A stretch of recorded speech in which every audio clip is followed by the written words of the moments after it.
It's time for the 2-minute timeout with Joe Shuda.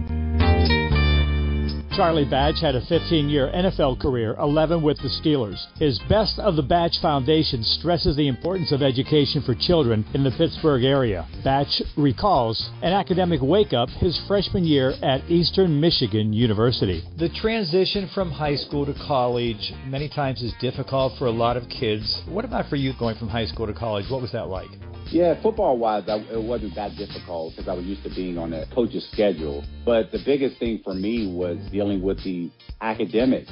Well, I think, there's a lot of stories and those types of stuff, but I think the one that kind of sticks out to me, it was one of those things that, I'll never forget. And I think the first wake-up call for me was understanding at that point that there was, I didn't have mom looking over my shoulder doing homework and those types of things. So I was independent on my own for the first time. And at the beginning, and I remember the very first semester being handed a syllabus by the professor, and it's like, here's everything that's required for you for the first semester. I'm like, okay, I have time to do these certain things. And all of a sudden, the test creeped up, and it was like a month later, and I tried to cram like I would do the night before in high school, certain chapters and those type of things. I would pass in high school.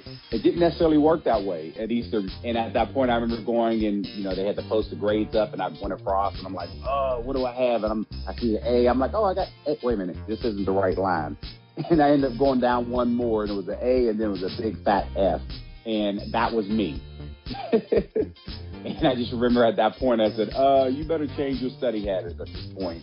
Because if you don't change, you won't last too long. So that was kind of like my first wake-up call to say, hey, I need to, take accountability and put the work in if I want to have a chance to play on the field. I'm Joe Shuda with this 2-minute timeout.